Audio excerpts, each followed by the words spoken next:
Have you ever held onto a secret so heavy it felt like it might crush you, but you had to wait for the perfect moment to finally set things right? Imagine being a young boy, losing your mother in the most public and painful way imaginable, and then watching as everything she was, her memory, her love, her very presence, gets quietly erased from her own home. That is the kind of deep, silent pain that can shape a person's entire life. Now, imagine that boy grows up, and after 25 long years of waiting, he finally gets the chance to do something about it. He does it in a way that shocks the entire royal family and leaves one woman, who thought she had one, completely powerless.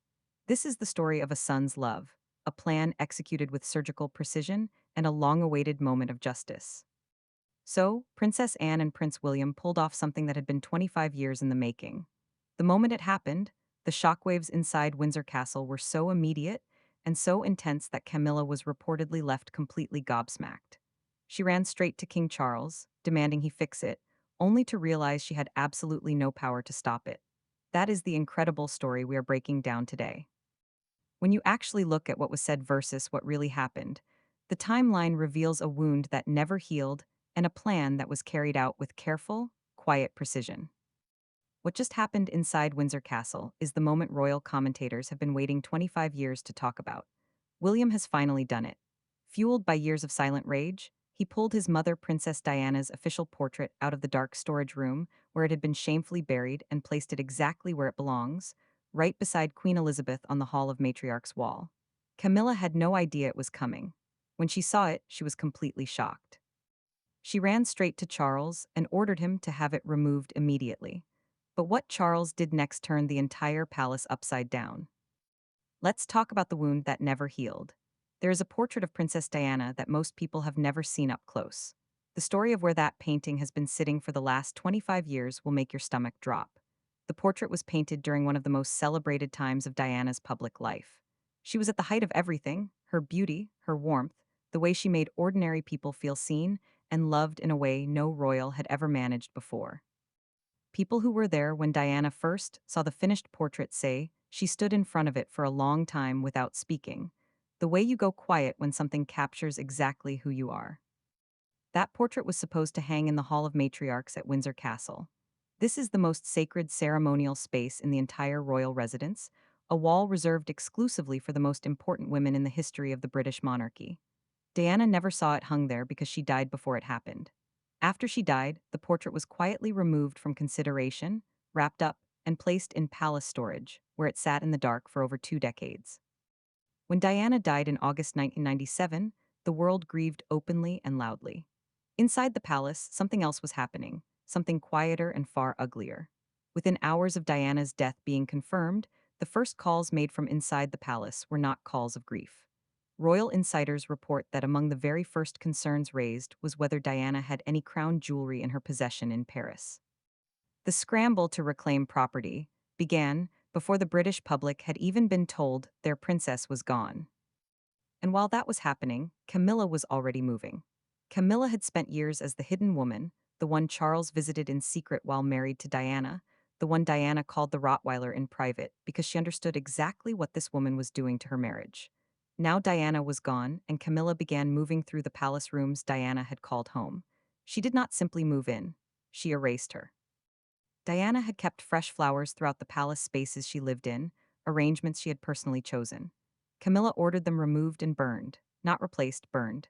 The bedroom Diana had slept in, the room where she had held her boys and cried alone at night and written in private, Camilla ordered that room locked permanently. She did not want to sleep there, but she also made sure nobody else ever would. She wanted it sealed away like something shameful. Diana's personal items were boxed and relocated. Her image began disappearing from the most prominent ceremonial spaces inside the royal residences. And the Hall of Matriarchs at Windsor, that sacred wall of honor, never received Diana's portrait at all. For over 20 years, the most beloved royal woman of the modern era was missing from her own family's wall because one woman found her presence uncomfortable. William was 15 years old when he walked behind his mother's coffin through the streets of London. He walked in silence in a suit in front of the entire world with his face completely still. He was a child who already knew that his father had been having an affair with another woman for years. Diana had sat him down and told him herself. She said there were 3 people in their marriage. She said that was the reason the family had broken apart. His younger brother Harry found out differently. He was watching a television debate about the monarchy with Diana. When Camilla's name appeared on screen, he turned to his mother and asked who that was. Diana had to explain it to her youngest son in that moment, Liv, with no preparation. But the most devastating thing William would ever learn about what was done to his mother came from a letter in 1995, 2 years before she died. Diana wrote a note to her solicitor, Lord Miscon.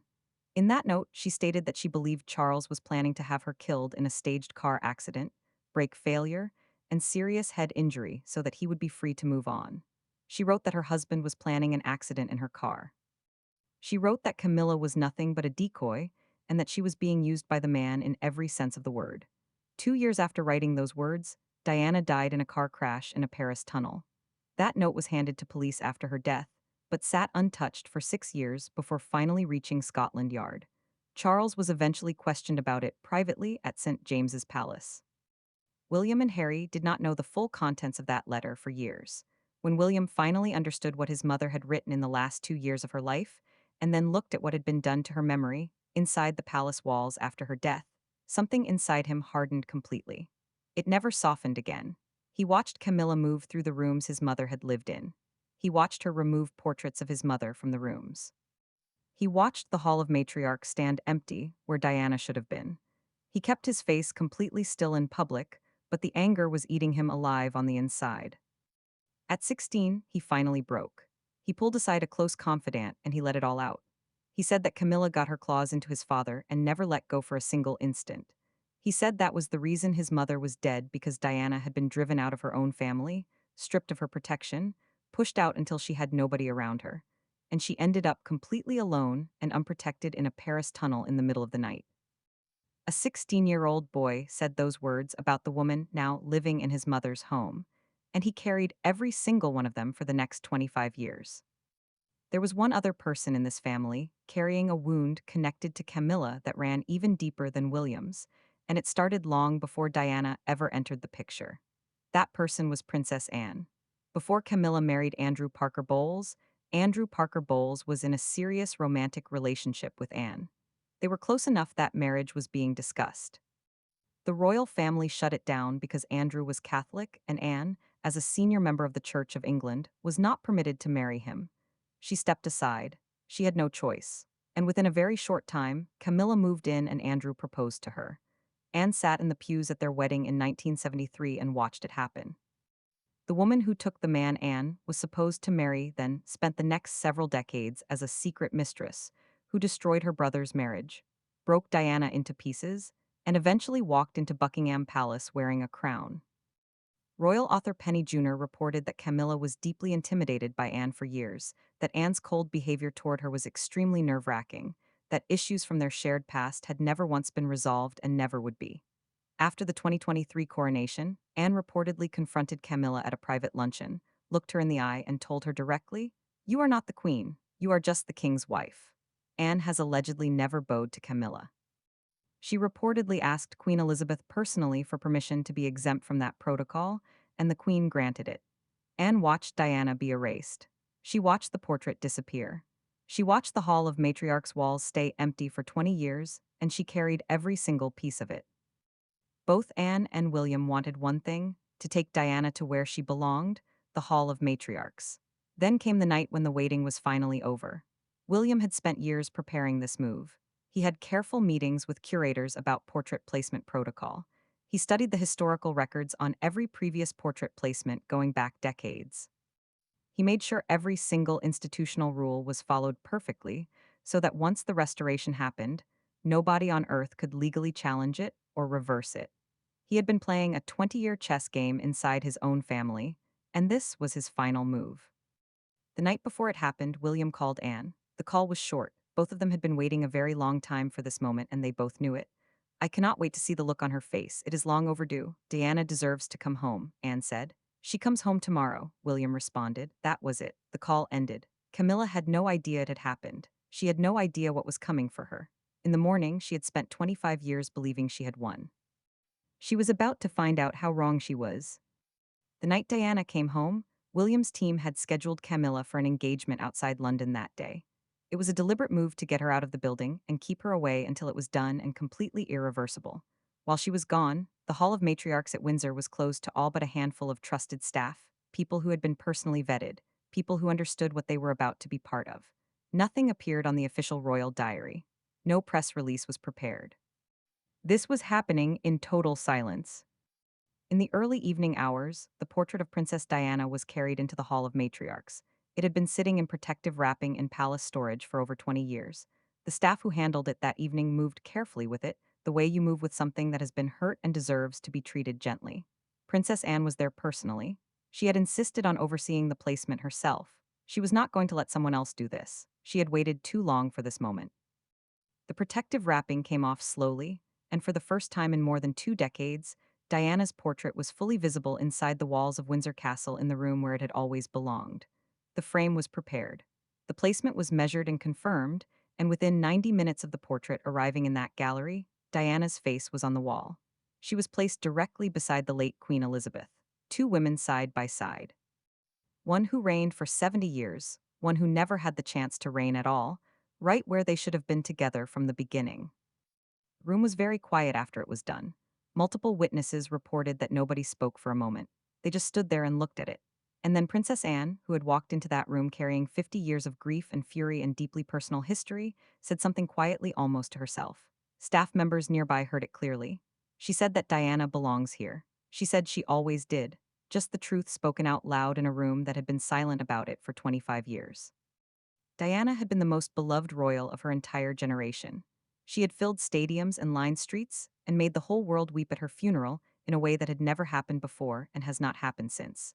And yet her own family had kept her portrait locked in a storage room for over 2 decades because one woman found her presence threatening.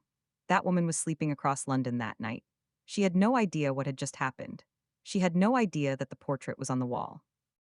There is something that needs to be understood about how terrified Camilla had always been of this moment. When Camilla finally met William for the first time face to face at Clarence House, royal biographer Christopher Anderson reported that she was shaking.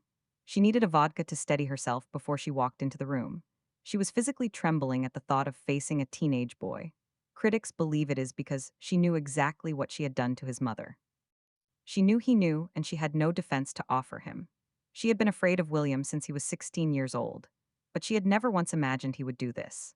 That the boy who walked silently behind his mother's coffin had spent the next 25 years quietly and methodically building toward a single evening where he would bring his mother back to the wall she was always owed. That evening, Camilla returned from her engagement outside London. She went to sleep in the palace she had spent 25 years reshaping and restructuring and scrubbing of another woman's presence. She slept, and in the Hall of Matriarchs, Diana looked out from beside the queen. The next morning, Camilla would wake up and walk straight into the worst day she had experienced in decades. She just did not know it yet.